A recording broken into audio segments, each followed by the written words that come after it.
bitch! Wait. No way!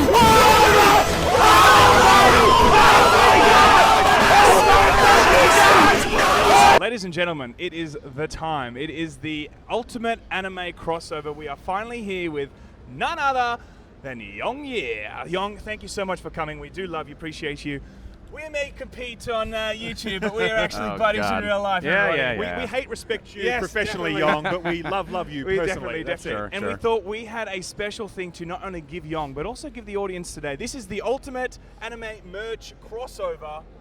Yong Yea merch, the everybody. Laymen Yong Yea crossover that is, we've been waiting for. This is going to be Yong's. You know what? Let's do a bit of magic, and then let's get this thing on. 3, 2, 1.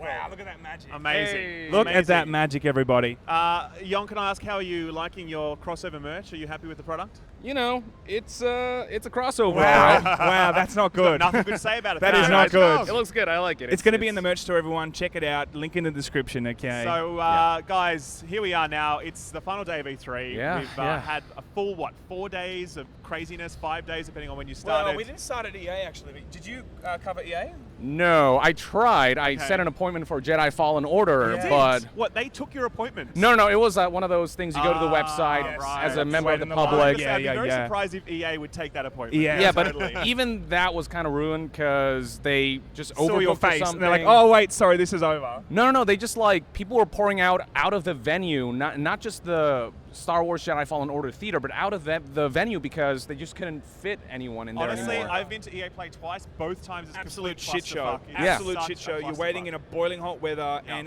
there's nothing in there. You know, like you go in there and it's a wasteland of maybe 2 or 3 games. Yeah. So I don't know. I tried. That's all I can say. You didn't get a chance to see that. What did you think of EA showing into? Because what we're going to do, this is the show. We're going to wrap up E3. We're going to sort of, we're going to talk about the highs and the lows, the winners and the losers. Yeah. We'll go blow by blow, and then we'll do, obviously, CD Projekt Red. We're going to spend a lot Oh of time my on that, God. don't worry. And then we're going to sum it up at the end to see what we all thought. But let's talk about EA to start with, because they really kicked off E3. Yeah. So what did you think of their showing overall this year? I will give them credit here. Unlike Bethesda, who didn't have enough material to do a proper press conference, they actually were smart enough to not do a press conference and just do that stream format, which worked in their favor. Yeah, I think that if they did, regardless, I think EA is always going to have anyone who just wants to destroy them. But you're right, it was a good expectation setter. You know, like we don't have a lot of stuff. We're not going to sit there and talk about FIFA this or this. Like it was good for them to do that. So we saw a trailer for Fallen Order. Fallen Order. What did you think? Yeah. Well, I thought the second trailer shown during Microsoft's conference did a more comprehensive job of showing some of the cooler stuff, like climbing AT-ATs. Yes. But that first demo did give us a glimpse of what the game's all about, the basic mechanics. I thought it could have been more hype. You know, I didn't mind that trailer. I know you really hated it, but I just thought I was just like, I just think this looks a bit.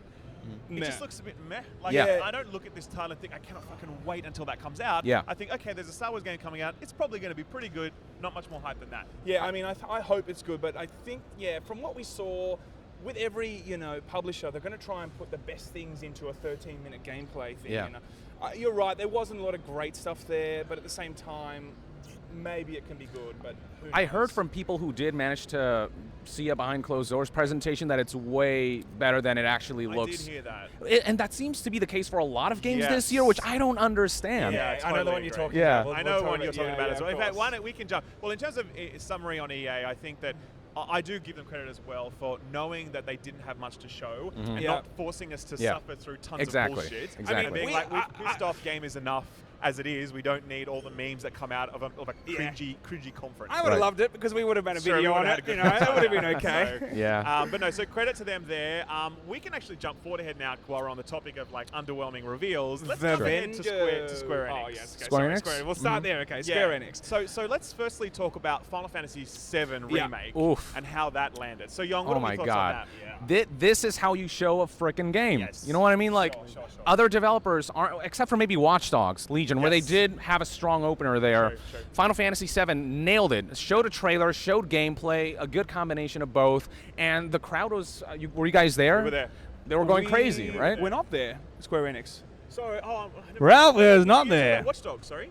Oh no, I'm Square Enix. Okay, yeah, so sorry. Who's jumping around now, everybody? Yeah. It's been a long 3 days. Yeah, of course. We're very tired. Go on. Yeah, so Square Enix, if I was looking at the press conference and people were going crazy, Right. standing ovations, people Sure. screaming. Yeah. And that's the kind of hype you can generate when you don't treat people like they're stupid. And Yes. you just show us the game and we'll make a determination Totally. for ourselves. Yeah, Did you go hands-on with it? No, not Final Fantasy. Oh, no. we did. We Yeah. played we it. Oh, did. how We was got a it? chance. It's yeah. fucking awesome. Absolutely Like, fantastic.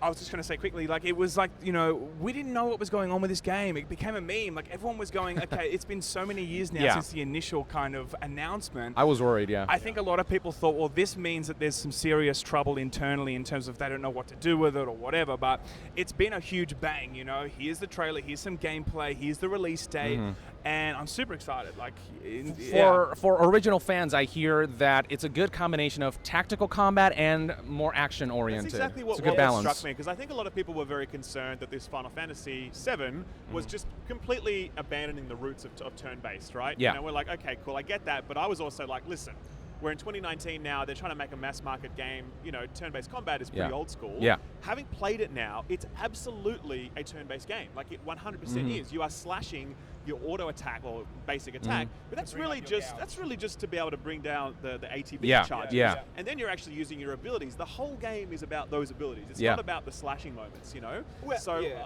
I just feel they got that balance totally right, and it's a really smart way to modernize that turn-based framework. Yeah. Yeah, I think it was a huge risk because let's face it, you know, Final Fantasy VII, like the pillar of gaming, especially in the 90s, you know, to touch anything of it, you know, Oh, yeah. especially the battle mechanics, huge risk. But when I jumped on, I was like, okay, they're getting this right because it does still feel like FF7, Yeah. you know, but at the same time, you do feel like it's a progression forward, you know. Yeah. It's like the way that they reimagined it it's totally working. I you didn't know? even play it, but I was very confident seeing that gameplay, them showing that off, and that's why you need to show the game off that way, show gameplay, because people aren't stupid. They can see the gameplay and be like, I see what you're going Which with is that. a very neat segue to the other major reveal from Square Right. Enix this conference, which is for the Avengers. Sure. So, Yeah. Sam, what did you think Okay. of the Avengers We were reveal? all just like, look, when we just first saw the trailer, we made a video saying, well, we don't see enough yet, but it Exactly. looks pretty whelming. Not overwhelming, not underwhelming, just like, okay, Yeah. this is going to be like maybe something between the AAA titles, you know? It wasn't until we watched the 25-minute, which I'm sure you've seen I saw too, that. that I was like, oh, they're Okay. really onto something here. And the moment we walked out, we spoke to one representative and we're like, you guys are fucking crazy for not showing that at the actual conference. Because that would have completely changed the conversation. Yeah, I Everyone agree. was like, what the hell is this? And I think like in gaming, which you might agree with, like if it's ambiguous, most people will lean towards, oh, this might be bad. These you days know? especially. Yeah, you know, what are they hiding kind of thing. Yeah. You know? Yeah. I saw the presentation. Every Avenger played differently. Yes. Hulk was awesome. Hulk was fucking He's cool. like, People and shit. just smashing them together, Yes. doing the Hulk clap that The sends a clap was awesome. shockwave. Every Oh time my he does god. anything, all the Yeah. pavement shattering around. Yeah, him, yeah, it's yeah. Like, oh, it's fucking great. And, you know, flipping tanks around, and he's also really agile. So you see him like was wall actually. running or like Yeah. wall running and stuff. He was, yeah. And just smashing everything. It was great. And Thor was great. Black Widow, I'm still a little more skeptical It on. was a little bit more vanilla. It felt Yeah, like it was yeah. all about dual-wielding pistols and everything. Yeah. And that one didn't jump out as Yeah, much. but maybe we'll see more of Yeah. that. Cap was cool Yeah, Cap with a was cool. shield. I think it's a huge undertaking. Like, you know, we both love Spider-Man, right? Yeah, And, oh like, my God. You know, to make the combat for one character really great is, you know, hard enough.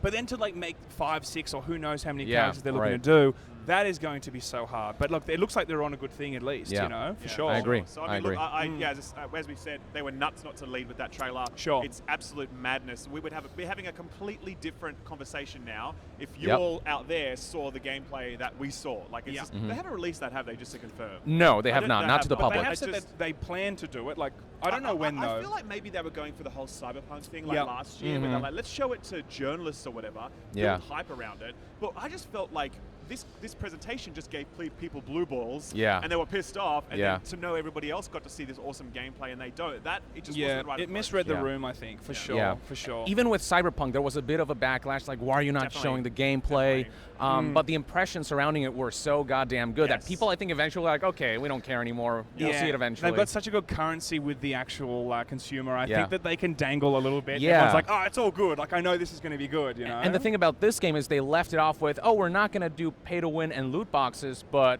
there's clearly going to be some monetization elements, and that leaving it on that note and not showing gameplay, kind of that sure. for me, I tweeted out, like, that was the the crowning AAA moment of like E3 2019, which is like, we're going to talk to you about the live service components without showing you the fucking game. Yeah, exactly. Like, what are you doing? You know? Exactly. So, look, as I said, I think when people see that gameplay, they're going to be reassured. Yeah. I don't think this is going to be like a Game of the Year kind of contender, not from what I've got, but it definitely seems like a good, fun game. Yeah, for sure. I don't know if it'll be Spider-Man PS4 level, but it looks pretty damn solid. Yeah, I think it'll come down to what the story is, you know. Yeah. The Spider-Man story for us was really quite, oh wow, I didn't expect that, you know, and maybe they can deliver that. They've got some prolific actors in there, they do, so that's something. They had the best of the best voice acting cast, really. So yeah, they did. Was there anything else in the Square lineup that jumped out at you? Final Fantasy Remake. There were lots of like JRPGs. The FF8 remaster. Oh, that was cool. Finally, that's coming. Fond memories of that myself, so I might revisit that. What was it that? No,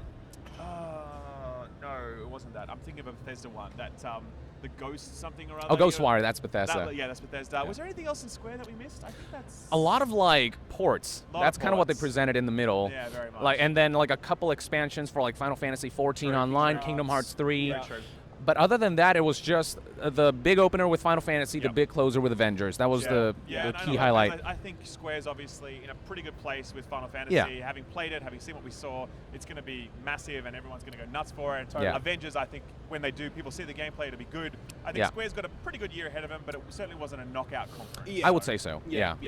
So let's maybe transition. Let's talk about Microsoft, because I think they were the first major sort of press release, press conference that we had. High-level thoughts. What did you think of Microsoft showing this year? Keanu fucking Reeves. Holy shit, man. I didn't see that coming. Conference? No, I was not. How was it for you guys? I was live streaming. I watched that. I was laughing watching Sam was watching it, and I was listening to him watch it, and I just heard your voice. And I was like, that's cool. The energy in that room was like, I've never stood up for any announcement or any sort of gameplay, anything, you know. But when I saw Keanu Reeves come out in this smoke, comes out on stage, I was like, oh my fucking God, this is really happening. It was the best E3 moment. This is the third year in a row for me now. Hands down, best E3 moment ever for me. I was fangirling. I could feel the energy from, miles away. Did they have to cut the stream volume because it was too loud? That's what I heard, that they had to cut the crowd. Oh, really? I heard that like when you're watching the stream back, there's like a second where they have to cut the audio of this crowd because the crowd's That's too loud. entirely possible. Okay, right. Fair enough. Yeah, but I was freaking out. I was fangirling. I mean, I watched John Wick 3 not that long ago. Sure. I know you guys didn't like it as much because I loved it. We loved 1 and 2. We really loved it. Huge fans. Yeah. I liked 2 better, but 3 I thought had some really great set pieces and action sequences. Sure. So killing people with a book. Oh my God, yeah. But still, you still love Keanu Reeves for his. The fact that he's immortal, seemingly, and moves like an 18-year-old, even though he's like 55. He's 55 or whatever. Yeah, whatever. Awesome chart where like oh my God. age 15. That's been updated now because it's like Keanu 1500, 1705, whatever. 2017, 2077. Hilarious. No, it was a really. Honestly, I've been to 4 E3s now. That was the most highlight awesome moment absolutely. I've experienced at E3. It was absolutely nuts to know that. And look, let's come back to the conversation about CD Projekt Red and Cyberpunk at the end of it. But outside of that, what did you think of the Xbox show? I thought they could have stepped it up a little more. Sure. Sony wasn't here. They had the spotlight, and I feel like they didn't leverage that opportunity as much as they could have. Sure. I wasn't bored. I didn't think it was bad. It was solid, but it wasn't a killer conference, save for that Keanu moment. I think showing 60 titles is all well and good. Yeah. But it really you do need the wow factor. And if you're going to dangle console, I think especially you're right when Sony's not there, make sure you capitalize on that. Talk about the console more. Maybe not show us exactly what it is. Maybe show us some graphical examples. Yeah, tech Spend demos. some real time on it. I just felt like everyone, I think, across gaming thought, okay, this is the moment we really understand what Project Scarlet is. And we didn't really see that. And on top of that, to see such a far away release, I thought it was going to be maybe Christmas this year. Oh, really? For the next-gen consoles? Oh, no, that's definitely fall 2020. I knew that going in. Oh, really? Yeah. That's what I thought. But also, the Halo thing, man. Yeah. That was disappointing. Me too. What do you think of that? I mean, graphically, assuming that is in-game footage, we kind of don't trust that anymore these days. But assuming it is, it looks really pretty. But I thought we were going to see gameplay, which is kind of the theme of this E3, I feel. Yeah, absolutely. We just, they don't let these games marinate in front of an audience. They showed 60 games, but all of them went by like that. So true. And that's what happened in the last one. You might agree with this. Like, Microsoft, I can't remember most of the titles I saw. Yeah, you know, yeah. like there's such a mishmash of just stuff, and you know, the problem I found last year too is a lot of the new IP was not memorable. You know, Yeah. This one a little bit more memorable. Sure. Like what was the one that we played like Overwatch again? Bleeding Edge. Bleeding Edge. You know, very memorable. game, by the way. Awesome looking IP. Really great We game. played that too. That was fantastic. Yeah, but I agree with you. It was a fine conference, but it didn't give the wow factor it needs. Gears you know? 5, they had some fancy camo work going on there I agree. for those who were watching at And home. we played Gears 5 as well. It didn't jump out at us because we Yeah. only played one specific mode. It was like the escape mode or whatever, and it was okay, but it wasn't really like, oh yeah, cool, this is selling it to me. You I know? think they're looking So- for a comeback with the Gears thing in terms of like, you know, maybe a slightly new rebranded thing. Yeah. It didn't land for us overly, to be honest. You know, It's so- another Gears, which another Gears, fans will be exactly. happy by, Yeah, but sure. Yeah. for me, it was just like, oh, it's another Yeah, Gears. exactly right. Yeah. No, I do feel what was fascinating for me, because I'll do a video when I get home, and what I sort of plan to say is that we started to see the release of Xbox's platform for next generation, and I think this is a big shift because we're not just talking about, hey, here's our box and here are the graphics. Yeah. You're talking about Xbox Game Pass. You're talking, which basically gives you like 100 games for That's $15 cool. or whatever. That's Yeah. pretty nuts. You're talking about this streaming platform, Project X Cloud, Yeah. which I played, by the way, and I was totally blown away. Yeah, by it was Like, very good. Actually, we Wow. have to say we are actually brought here by Microsoft. So hashtag Sponsored, shield. hashtag shield, Right, everybody. but you just whatever, man. Just wait I'm till not shilling you guys. That's right. Young's Trust all- me. Young's 100%. I don't man. trust He keeps these it guys. legit. We beat that out. But like, no, but if you try this streaming thing, it basically uses your Xbox or a Microsoft, whatever, and I was playing 60 FPS, Yeah. like Halo 5 on a fucking phone, you know what I mean? Like, and it was perfect. And it Yeah. really just immediately made me think, what do I need a Switch for? Now, there is a latency, don't get me wrong, Sure. but it's such a minimal amount of latency that yeah. you don't mind that, if you're just playing single-player campaign. That's or right. whatever. So if it's multiplayer, it's different. Yeah, I think it's very much about, this is where we're at in terms you can play very competently a single player game, but playing multiplayer with someone else on a PC, I just don't think it's there yet. But what a great place to start, I thought. Have you got a chance to play it yet? No, but my one concern is that in the booth, I've got this ideal scenario with the right internet speed and all I that. asked What them. about when it gets Sure. out there, when people have it in their hands? What's going to happen then? Are people going to have the right internet speed and all that? I asked them, and it's like 120 connection down, 30 up, nothing special. And they were connecting to a data center 400 miles away. Yeah. Okay. And it was still absolutely perfect. Now, I'm sure we're going to get some loss or whatever when we get out there, but my point is, this is the first time we're really seeing this. Yeah. Compare how complete this feels to something like VR. Like VR, you look at it now and you're like, this has still got a number of years to cook. It's still quite far from the ideal. Yeah. That streaming stuff feels like a few percentage points away from being perfect. Yeah. So I just think that's a really interesting turn. And I look at, say, The Witcher 3, which gets announced on Switch, and it's 540p, by the way, Yeah. undocked. I know, I and saw I'm like, that. do I want to play The Witcher 3 at 540p? Yeah. I don't know about that. Yeah, But if I could play it on my phone, streamed, and it's the kind of game where that latency doesn't matter that much, then that is pretty great. Yeah. Yeah, totally. Yeah, there are doubts about cloud, but I do definitely get the sense that it's going to be a big part of the future. Absolutely. But for me, as long as it's an optional thing, kind of like how Netflix, you don't have to just do Netflix and stream videos. You can buy Blu-rays, you can buy all these different things. As long as we have options, who cares that cloud's coming? Yeah, and I do think that, Microsoft also said that. They're like, it's about where you want to play. They're still going to have the hardware. They've got the PC focus, whatever else. So I guess the point I was making with this whole section is that I'm interested to see Sony's response to this. Yeah. Because Sony can't just say, here's our box, it's got cool Yeah. graphics. Yeah. They need to say all the other stuff. They need to say Yeah. about their subscription services and their this and their that. And I know a lot of people don't like that stuff, but that's the reality of where this is all moving. It's You know definitely what I the mean? future. It's definitely the future Yeah. in some regards. Yeah, yeah. So they need to have some sort of response to that. Otherwise, they're going to look like they're not keeping up. Yeah, and they've been very silent. Like, I haven't heard a single real Yeah. thing from PlayStation about Yeah. how they're going to make sure cloud gaming is part of their, their future, I'll also say this about xCloud. It has an edge over Stadia in that you can get games on the box and use the box itself as a data center, so you actually own something. You're not just getting access to something in some server. That ownership is so important, Yeah, it especially is. with the likes of Stadia. Like, Google will just probably get bored of this in a year or two, and Maybe, they're like, yeah. sorry, Yeah. and you bought like $400 worth of games, And it's that's just gone. I definitely think the future of gaming, though, is not a console. I think we're going to see one more generation of gaming, but a console. But in terms of ownership, I think there'll be digital platforms that you can own those games. Yeah.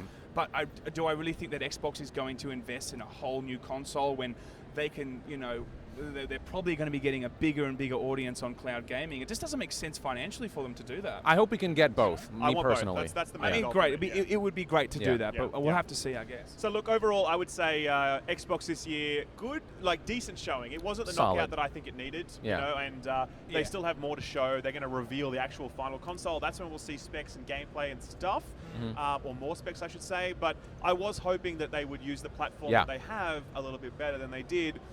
And they didn't. Yeah, solid but missed opportunity is my take on it. Yeah, that's right. Yeah. So on the topic, what was it like for you to attend an E3 without Sony here? How was that for you? It leaves up a lot more time for me to just do stuff. So true. I just don't have much else to do today. Yeah. Usually I spend no Death Stranding. No green moss. Come to E3 without, no green moss. Without Kojima. What is the point? Exactly. No shaking his hand with wet hands this time. Literally, I think it was that bathroom right there. Literally, that's where it happened. Yeah, we're right there. No, but I did feel like I think physically I can feel the absence of it. Me too. But there is, especially in the other hall, but in the actual showing of games, I haven't, because there is so many games, so many exciting games.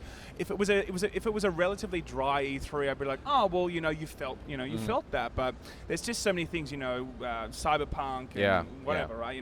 Infinite or whatever. But there's so much stuff.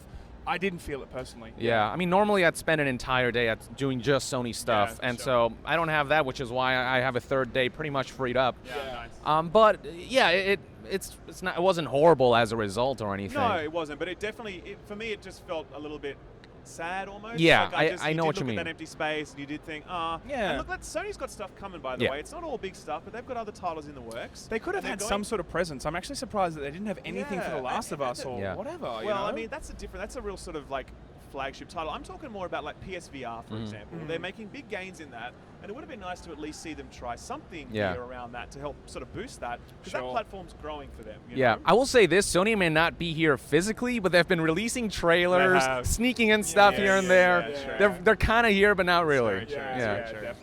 So let's transition now. Let's talk about, let's go to our favorite publisher for 2018, 2019. Bethesda, they're right behind us, actually. We made sure we wanted to see it right here because it was a good shot, but also Bethesda was right there. That's it. So, Yong, what did you think of Bethesda showing this year? Here we go. I was bored out of my fucking mind. My God.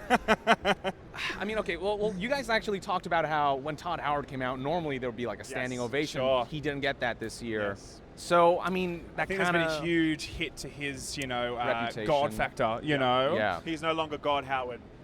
Even God bleeds. Yes, that's right. Yeah, 16 times the detail didn't really pay off, did it? Look, he made a small joke at the beginning too, but... I just want to talk about that, and I just want to say, like, it's so shitty for them to...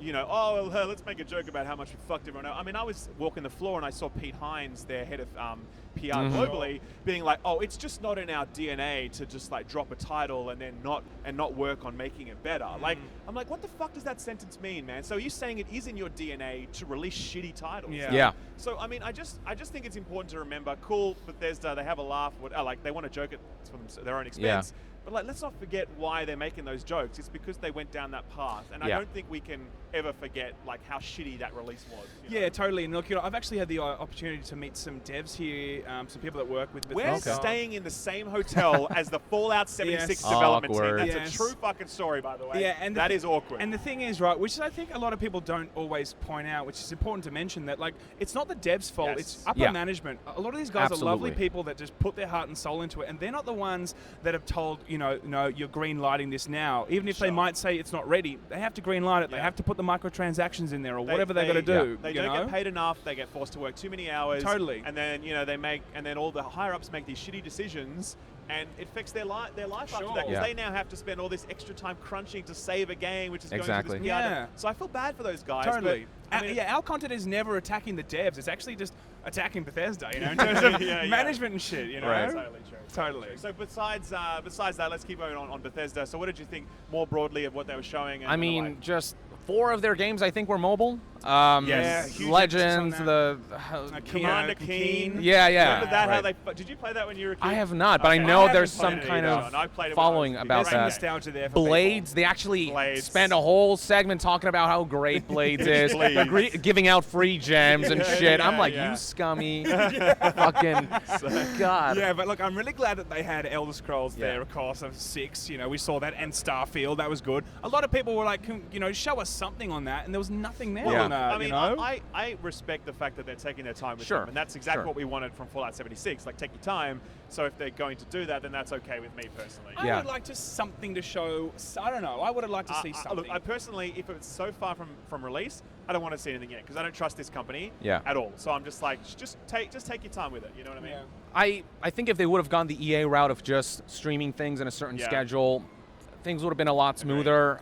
Like if they would have just told us this is where you can see Doom at this time, for I would have just tuned in for that and be like, cool, that's awesome, and then tuned out. Totally. Doom looked great, by the way. Oh played man, it. did you play Doom? I didn't play it. We snuck in actually because Yeah, Bethesda really? wouldn't book an Yeah. appointment, but they had it on the Xbox showcase, so we played it. It's fucking awesome. It, Like it it's feels just absolutely incredible. It felt kind of so weird to good. make a good video about Bethesda, but we did Yeah, it. yeah. It's so good. We're very excited for that. And I really felt like that was going to be their flagship moment also in the conference. But I was a little bit underwhelmed by what they showed of that too. Of what? Of Doom. Ah. I just felt like It was okay. I agree with you. The whole conference was a bit of a nothing Yeah. show. It could have easily been a stream thing showing certain moments, you know. I just was, I was expecting that. And I spoke to one of the guys later, and I think DoomCon, they're going to be showing some more stuff there, you know. The news out today as well that for Wolfenstein Yes, I saw New that. Blood has microtransactions. Oh my God, I heard about that. It's God. got cosmetic microtransactions. But apparently where you can they've buy clarified that. No, it wasn't. At first, it was pay to win, so you could actually pay for currency to level up your weapons. That was incorrect. It's actually you can buy skins for your guns and also power armor skins. Like Still, a fucking single player game like Wolfenstein. Man, I just hope they don't do this shit with Doom, man. I just don't think they would dare. I really don't think they hope would do. that, id Software would be like, listen, we're just going to go on strike if you try that. Yeah. And come at us, bro. You know what I mean? Like, yeah, because Doom 16, the microtransaction era was still upon us. Nothing. It's worse now, of course, but they didn't do it then, and hopefully they don't do it now. Yeah. You know. Fallout 76. We're getting human NPCs. What a unique, revolutionary feature. NPC going, I can't believe you came back. Yeah. or something. Yeah. Little jab at Yeah, them. they the definitely. best NPC at that conference was the yelling man, who was always like told Yeah! to be like, You hear that? Woo! He was overpaid by Yeah. Oh, yeah. Paid him He just did a little great too job. much. You remember the little red button? Yeah. Push the little red button.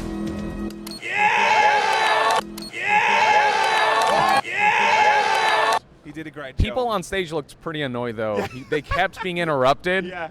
And he just kept. I felt kind of bad. And Yeah. So look, overall, we weren't expecting much from Bethesda this year because we knew it was really just Wolfenstein and Doom.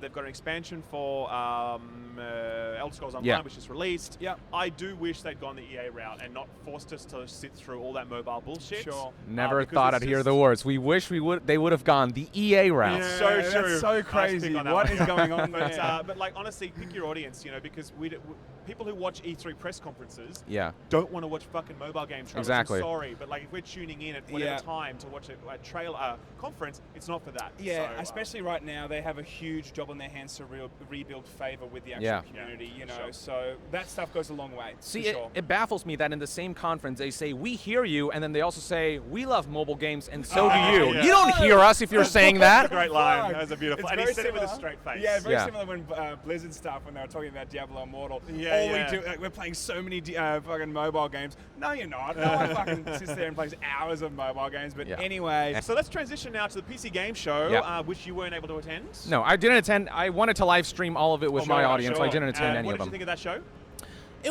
They showed some interesting stuff. I didn't hate it. I didn't love it. Sure. The pacing was kind of weird. Sometimes, yeah. It was definitely, I don't know, less flashy. It was very, just Day9 came on stage. Yeah. It was kind of very repetitive Sure. sometimes in Sure, the sure. presentation style, but some of the games that they did showcase were cool.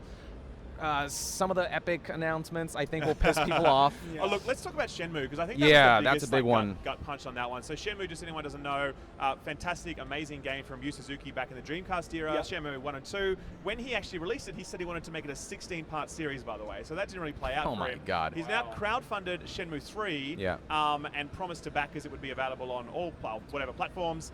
And now it's been announced as an Epic Games exclusive. You are not able to get a refund for that if you're on Steam. Sure. What do you think about that? That's shitty. It's very shitty. Sorry. I understand that, if you're an indie developer, but even then, this project got like $6 million on Kickstarter, which is not like a huge amount for his sort of ambition, though. I suspect that's a small amount. Yeah. And I think you're actually seeing the gameplay. It looks pretty bare bones. And the voice acting and the animations, it looks like a pretty budget title. Yeah, exactly. But I wasn't sure if that was a fan service thing. Like, were they just trying? That's true. As we said, maybe. Maybe it's them going, well, let's just kind of recreate what the sequel would have looked like, all those years ago. But it could also be the fact that they just don't have the resources. But I think people are annoyed, but I think also people are annoyed that the way it looks, the way it plays, it looks like a PlayStation 1 game. Say it's a PlayStation 2 game. They haven't really shown gameplay, though. Well, I mean, you're seeing little snippets of what probably might be gameplay. I'm getting that vibe. I want to wait until we see like a 10-minute walkthrough or something before I make a judgment on that. But when you crowdfund a game, there are expectations. These are people supporting you. These are people saying, we trust you.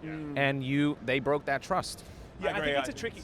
I think it's a tricky thing when you do put your hand out to the audience. You have a responsibility there. Exactly. At the same time, if it was crowdfunded $6 million and it wasn't enough for them to actually complete their objective, it puts them in a tricky situation. That's true. That is true. Yeah. And I think it's worth kind of mentioning that at least.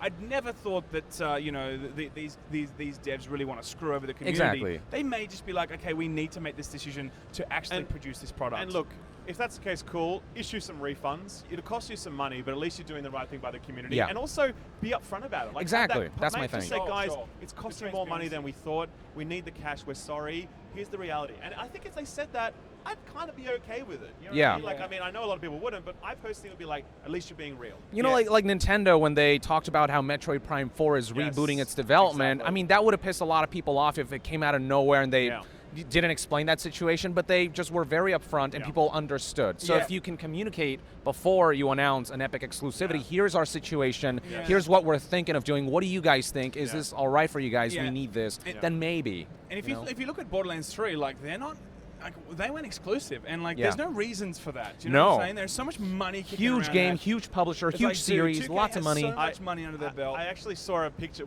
There's a banner up in here at E3, which is advertising Borderlands. So I don't know if you saw this. And in the corner, it has Epic Games exclusive, and it's being held up by one of the psychos. And there's a little note on it that says it was his idea. Like pointing to this guy, blaming him for the Epic Games exclusive thing. So that's funny. So look, I mean, outside that, there's also Chivalry 2, which has gone Epic Games exclusive. Right. And that faces a big uphill battle, I think, given how successful Mordhau has been recently. And everyone's kind of like, well, why do we need Chivalry 2 if Mordhau exists and it's on Steam? So question mark, in terms of Borderlands, it looked really cool, but it wasn't really when we actually went hands-on. I was like, oh, this is one of the best games that I've played this whole show. Weapon mechanics felt great. The world feels really realized, and I haven't played Borderlands 1 or 2, so a new person to jump on, I'm like, oh, okay, this really interests me, kind of thing. Did you play it at this show? No, I did not. Okay, right. But it does look like more Borderlands, which is fine. But like, I also think I thought the same thing when I saw it, but when I actually played it, I feel like it's not just more Borderlands, it's much better Borderlands.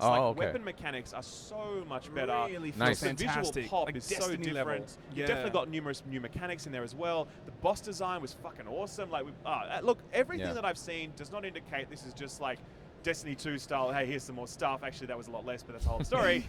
But, it really does seem like a significant step up, and I'm much more excited for it now, having played it, than I was earlier. Epic exclusivity aside, it does look awesome. It looks really fantastic, and it's exactly what I would have expected Rage to be, but Rage was not that. I look at this and go, this post-apocalyptic world, it's being done so well. It's so full. There's so much energy in it, and Rage didn't have that. But anyway, in terms of Borderlands, it looks very, very solid. What else was showing in there was that ghost hunting game. Oh, that looks pretty cool. I forget the name of it now, but it was like used with made with Gary's mod. It looks very. Yeah, he originally worked with It's like you're ghost hunters hunting ghosts, but then after midnight, the ghosts kind of get more powerful, and they start hunting the ghost hunters. And there's this whole like the stage by stage mechanic that just inspires really a lot cool. of teamwork. Just very cool concept. Very fun. Yeah. So look, overall, I thought it was an interesting show, given the fact that Epic was essentially the showrunner on that. It was their dollars behind it that made it happen. Last thing also, Baldur's Gate, we didn't really see anything on that. That was like kind the of biggest thing. Apparently, the whole 2 hours we're sitting there, we're like, Baldur's Gate coming up, came out, absolute nothing show. But all in all, it was a fine showing. It was the first time I'd ever been also to PC Gamer show. And I thought, you know what, 30 titles, it was a nice little experience. I didn't mind it actually. I did like the shark game. Yeah. Oh my god, that looked pretty great. And cool. the heavy metal Metroidvania looking kind of game. I don't know if you remember that. Thing, to be honest. It looked really cool. Which one was that? I can't remember that. It's kind of like 16-bit looking graphics. Oh, I think I remember that one. And like the heavy metal music was just in your face. Yeah. And I don't know, it's just the visuals for me just really looked awesome. It looked insane. Yeah. So there were some cool little things like that from indie developers. Yeah. But the big AAA stuff we didn't see as much of as I would have liked to, like Baldur's Gate and what have you. But overall, it was all right. Cool. Yeah. What about, let's transition to Ubisoft now. What do we think of Ubi showing this year?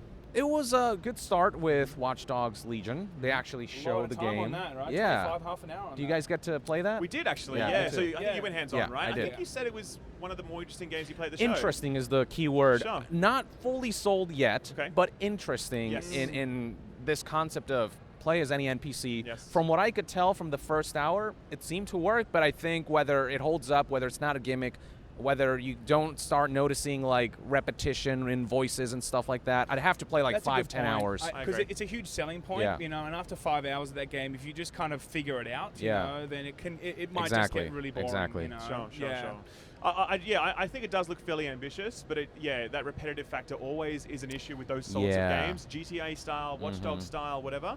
All I know is that those mechanics seem interesting enough to pique my interest for 15, 20 hours probably. Whether or not I finish a game like that, I don't know. Yeah, also Ghost Recon, we went on hands-on with that. Yeah. We weren't overly sold on that. It was rough for me. Yeah, it was very rough. And we weren't sure if it's like, okay, this is not a game we can play for 20 minutes and then give it a fair go, in terms of what we think. Look, so I'm not sure, but I wasn't overly wrapped in that. I played for an hour. It was very buggy still. They did emphasize it's an alpha build. And the guy presenting the game, the way they did it was co-op. It was 3 people, so me and 2 others, plus and a dev, walking us through it, and we were kind of in a 4-player co-op mission. And at first, I'm like, this could be really tactical. We can coordinate, which enemies to strike and stuff like that. But then as it kept going, it kept chugging along. The missions weren't compelling in what you do in them. There was a boss battle at the end where you fought this like tank or something. Oh, that's so right. We did the bad. same Oh thing. my God. Wow. Yeah, for me, I just felt like it just felt the environment felt very bland for me. The compound, it just felt like I don't know how many times I want to go into a compound and do this.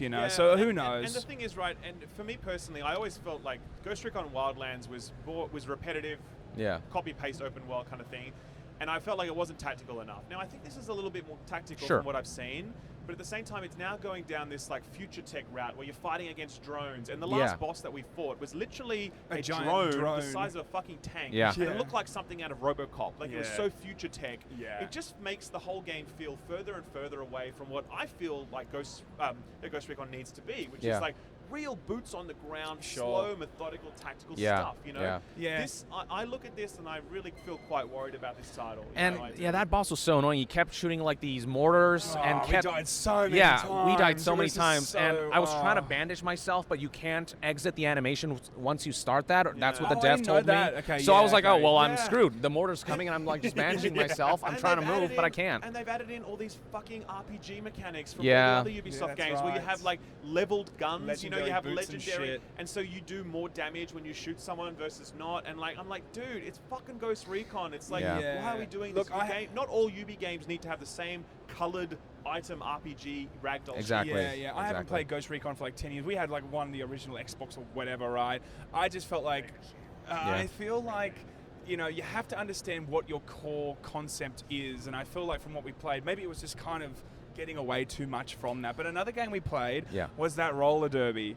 That was fun. Oh no, Yong! That was fun. No. What? I liked it. I hated hated it. Can you imagine playing that for any more than an hour? That was so okay. Really? I found that the mechanics were basic. The actual That's physics, true. It did feel basic. The physics itself just felt off. Like I wanted a Jet Set Radio feel, and it just didn't deliver that. It felt deadly silent all the time. I will agree with that. And yeah. also, I just felt like the game just didn't feel instantly fun. And I think if you're doing that whole Fortnite look, fun, offbeat look, it just wasn't. It did feel very basic. I don't know, maybe because I got so good at tackling people. All right, okay. That you win yours because we lost ours. That's really? We also hated, I lost my first two, but then I got the hang of the game and I destroyed the last game. We're probably playing against you. We didn't know it. Yeah, who knows? Yeah. So at first I was struggling with it, but once I got like used to the mechanics, I felt like if they kind of extrapolate upon this, it could turn into a pretty interesting, fun game. But I only played for like an hour, so maybe if I play for like 10 hours, it'll kind of... Yeah, that's what I felt. I felt like I'm going to get tired of this fast, whereas Rocket League, you pick it up and you're that's like, true. I can see how I can spend a lot of time with this. I agree with that. Sure. Outside of that, they had that Mythic Quest TV show, which they announced. I wasn't a fan of that. Yeah, with gamers, you get one or two shots, especially when you're trying to do a TV or a movie thing. For me, I was like, I don't know if you get gamers. I'm not sure what this is, but it looks a little bit not what gamers would watch, but who knows? Yeah. Who knows? I don't know. And what else was there? Anything else from Ubisoft? Just major? Dance again, of course. Oh, but yeah. Highlight Just Dance. What did they conclude with? Siege game. That was the there. new Siege game announced. PvE focused Siege game, co-op Siege game. Yep. Oh no, it was the Zelda-looking game. Oh, the gods and monsters. Yeah, gods and like Zelda with Creed, Greek mythology, kind of. Assassin's Creed spin-off, but cartoony, and so that's interesting. I can't no gameplay, but no gameplay. But looks pretty. Yeah, no, it does. But like in terms of the conference, like it felt fine. There was no glaring imperfections. I was like, okay, you're just showing what's coming out, but there was no Keanu moments. Exactly. There was no Keanu moment. I think I've been impressed by Ubisoft's portfolios, or more impressed, I should say, in the past. Yeah, there's a whole bunch of games here that I think I'm really interested in playing. I think what I've seen from this conference is I'm really interested to play Watchdogs. Yeah. And probably not much else. You know what I mean? Like I'll play, go straight on to review it. Yeah, I felt Ubisoft had much better, much more exciting showcases in previous years than this year. I'll say that. Yeah. So are there any other showcases we've missed? We've done Square, we've done...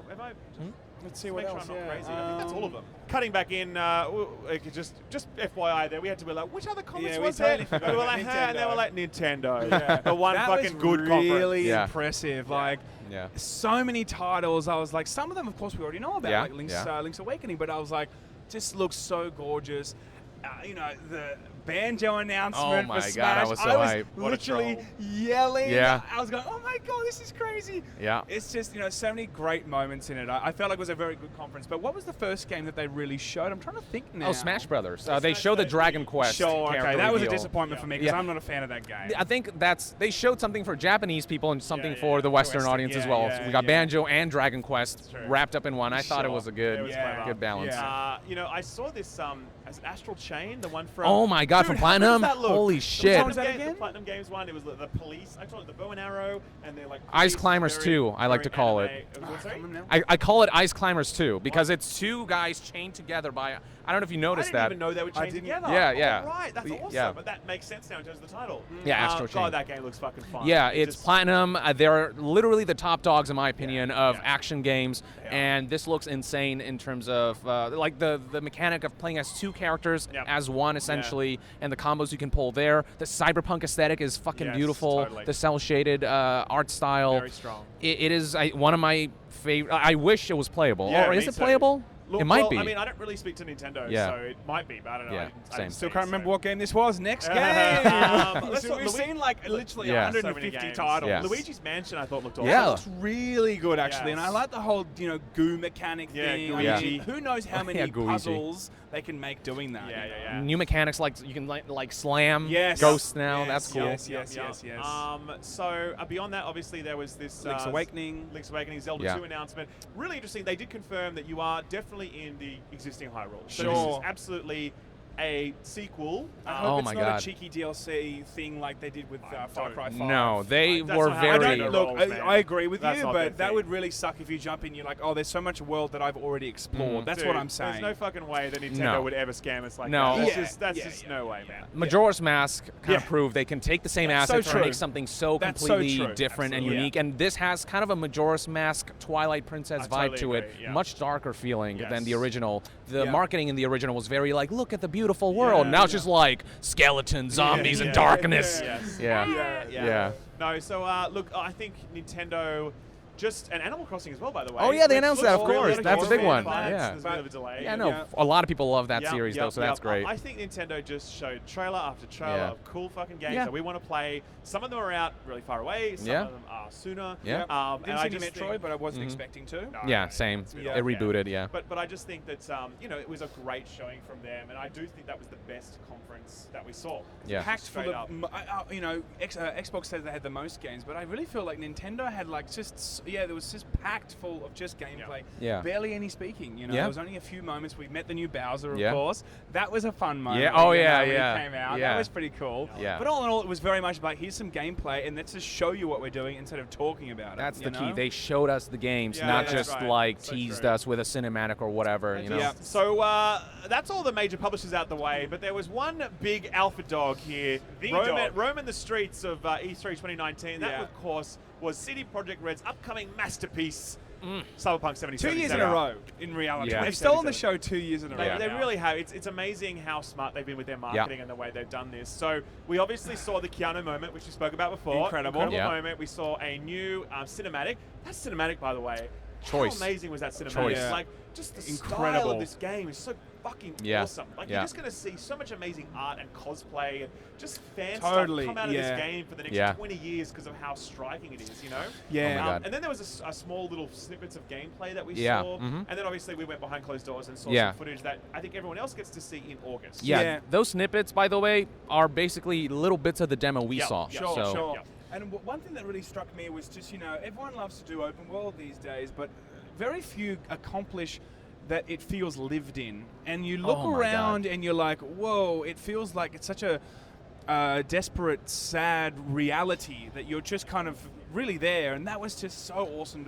Every single corner felt like the detail was very spot on and deliberate. Yeah, well, let's talk about the world then. I mean, what were your thoughts on what you saw in terms of world design this time around? it's this amazing combination of which Mike Pondsmith's Cyberpunk universe is unique in that it's not like Blade Runner where it's all kind of depressing. There's this element of punk to it. Yes. This, like let's rock out, let's be badass. It's a combination of that and this downtrodden, ravaged world where Yeah. corporations took over, don't give a shit about the people down below, Yeah. and that is evoked so well. I love that the church they walk in. Do you remember that? The church. There was like a projection of like a red skull. Oh, and- yeah, sure. Do you remember Yeah, that? It was yeah. like a chapel or something, Yep, and there were people there, and that was yeah, of course. yeah, We used to go like- through them. Yeah, yeah. That was amazing. I was Stuff that was like the that. first moment I was like, okay, this is going to be a damn good trailer. Yeah, yeah. And, like, I've never really seen that. Has other games really been able to pull that off? That you're able to push through a crowd like And that. the cage Usually like it's a that? cutscene, so Yeah. just the level of because what Yeah, he's describing yeah. is a space like a church hall, Mhm. but packed with people, and you kind of have to shuffle your way through. And Yeah. just the density of that space, the number of people in that space, how Yeah. I was immediately just like, Yeah, wow, I that hope you've never that seen that before. I hope that they're showing a mechanic that is going to be in the game. That was the reason that was there. you Yeah, know? but I just think what I said took away from it is last time I was like there was a big spectacle to the world last time. It looked incredibly big Mhm. and incredibly flashy, and it looked like a futuristic. We saw Mhm. that. We've all seen that trailer. Yeah. The last one, but this Sure. one just felt so much like more gritty and real. Yeah. And it really felt like, okay, well, this is what it's like to be in this world and live it and walk around it Yeah. in a way that we didn't experience before. I really believe it is the most visually stunning, Yeah. detailed, lived-in open world I've ever seen by a country mile. I mean, Sure. Red Dead 2, don't get me wrong, beautiful. Nothing close to that. Nothing. Yeah. It's that next level that really looks truly next gen. Yeah, they showed off a separate region before they showed off Central City, which is Yes. where all the megacorps are. This was a more ravaged Like a region. squatter Yeah, almost, overrun by gangs and Yep. stuff like that. Yep. And just there's such a stark difference, and it sells me on the fact that we're going to see very different regions For sure. throughout this world. I It's think not. They said there's 6 regions. Six unique throughout- regions, yeah. Throughout the city. So, yeah, and I also think I wasn't sure how much we're going to see of Keanu, but of course it's well known now that he is very integral to the actual story. Yep. And I just love that idea, you know, of like a genie, like, you know, no one else can see them, you know. I love that. And then he's walking around with you, and who knows how complex he's really going to be in that story. And I guess, you know? did you play Arkham Knights? Yeah, I did. Yeah, right. So you have the Joker kind of like... Yeah, exactly. That's it. Exactly. If you played Arkham Knights, That's it's the it. same sort of thing where, you know, he appears, he's sort of haunting you or whatever. It's like he's with you in your brain, and then certain scenes will unfold, and then he'll be over there and he'll make a quick comment. You'll look left and look back, and then he's gone because he's not real. You know what I mean? Or if you watch Dexter, The Dark Passenger, that kind of thing. Oh, okay. Well, you guys will get that. Right. So, look, that mechanic is amazing. To know they've got the likes of Keanu involved is incredible. I mean, I'm going to sit down with them very soon, but I know you've already talked to them about the genesis of that deal and how they made that happen. Yeah, basically it happened about a year ago, and they approached Keanu, and he was fascinated by the story, by the narrative aspect, more so than, you know, this is a big game. He was more like, this is an interesting story. That's cool. And he Of just... course Keanu would do that. Yeah, you know, right? Good guy. And Our he Lord just... and Savior. It's such a good combination because we've got a humble company with a very humble, like both of these really good guys working together towards a common goal. It's a perfect marriage. If they were announced like, we've got Russell Crowe, we'd be like, cool. Okay, I guess. I think now, you know, if you have a new game coming out and it doesn't have Keanu Reeves, is true. it even a game? Canon. Is it even coming out? Exactly. There was a lot of talk in this trailer about combat, a lot of different feedback, and like, you know, is it good? This trailer was much less actiony than the last. They were really trying to focus on the RPG side. It was about under the hood, you know, like how does this thing work? So what was your take on the combat mechanics that you saw this time around? They showed a decent amount of combat, I think, towards the end, where, are we talking about the trailer or the demo? Demo, right? The demo, Sorry the demo. If I said trailer. Yeah. So what they actually did in this demo, which was really interesting, was they had two Vs in the same build, and they kept switching back and forth. One of them, the male V, was more of like a corporate netrunner type of deal. The other V was Juggernaut, guns blazing, solo type of V. And literally they would clear out a room with one V, switch to the other V, and see how they would do that differently. One would use this like scorpion-like wire that they would just throw and like hack an NPC and then hack a node and then do all these crazy stuff, and then the other view would just wreck everything. Really cool to see how differently you can play a scenario. I was going to say, I just wonder how many other classes or whatever they're going to be showing, but it was very interesting to see how each environment is completely different based on what character you are, you know. But in terms of the weapon mechanics also, like, I don't know, that was the only thing that stuck out to me. You know, when you watch a trailer and you can maybe get an idea of how weighty they are or how... that was the only thing for me that I wasn't too sure of. I just think that we saw a demo and we saw like two guns in action, right? Yeah. We saw a previous demo, and I've seen more actually, because the demo that I first saw at E3 was different from the trailer that was released in Gamescom. Right. It had different weapons. Right. So I've seen about 4 or 5 weapons in action. They look great, and they also have different weapon ammo types. So certain ammo can actually pierce cover. Certain bullets can actually bend around obstacles. Yeah. The mechanics that I've seen previously for weapons look exceptional. Absolutely, this time they were not anything special. But I just think they showed a different demo that was more focused on other things. And maybe didn't even think about, hey, maybe we need to have cool weapon shit in this one because it's not about that. I have zero concerns about weapon mechanics in this game. That's my take.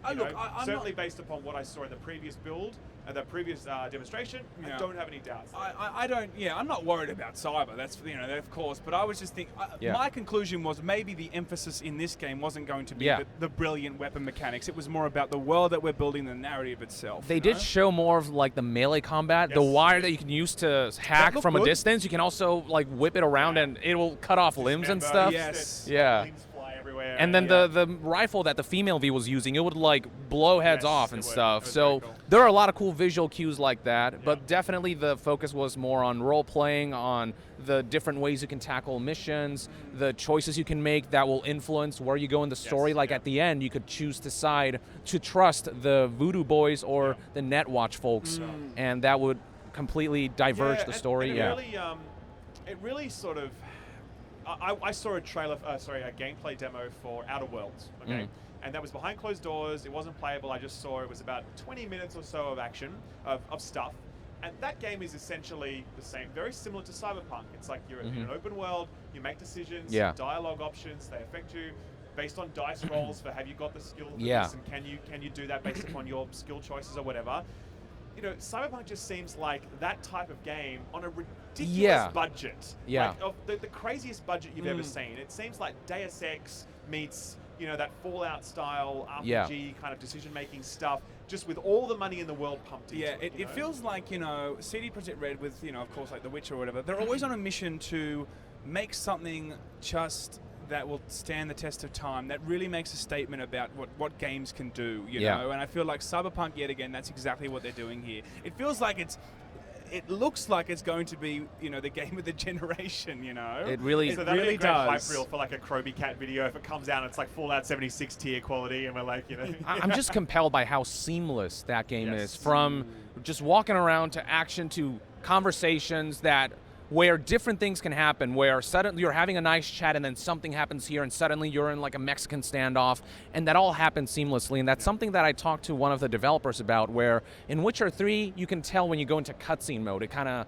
like the camera pans, that cuts, and then you're kind of in third person and looking at different angles. And here, because of the first person perspective, it all just kind of happens without pause, and it feels so natural the way dialogue occurs. For sure. And it creates for much tenser moments, much more immersive experience. I don't know. I just love that aspect. Totally agree. But all in all, I mean, who isn't psyched for Cyberpunk? I mean, There's maybe some video games journalists aren't, from what I've heard. But everybody else who actually plays video games is very excited for it, you know? So, look, I think it's an amazing showing from them. It's out next year in April. I'm pretty sure that we're going to get hands-on with it early because, you know, we get along, actually. I think all three of us get along quite well with CD Projekt Red, you know. Funny that good companies like us, the bad companies were on the blacklist. Just you can infer from that what you will, ladies and gentlemen. But look, overall, high-level thoughts of E3. I mean, it's cliche to say winners and losers, but let's go down that path and let's say who do you think won E3 and why? Oh, Keanu won E3. Keanu won E3. Yes, absolutely. I saw one of the best tweets ever. It was really nice for Xbox to come along to the Keanu Reeves conference. That's so accurate. Awesome. But in all seriousness, though, so like, you know, high level, your takeaways from E3, like you maybe top one or two things that you saw besides Cyberpunk, obviously, because that makes it a bit easy. Sure. Yeah. And then we'll talk losers after. I forgot to mention Dying Light 2. Do you guys see that? No, we didn't get to see it. Okay, it looks incredible. Okay. It is, after Cyberpunk, a close second. Wow. That's how good that demo was. Second. A close second. Whoa, Wow, okay. That's big praise. So, I'm going to try and find that today. Yeah, that's like one of my top games right there besides Cyberpunk. And then I think Nintendo just had a good presence overall.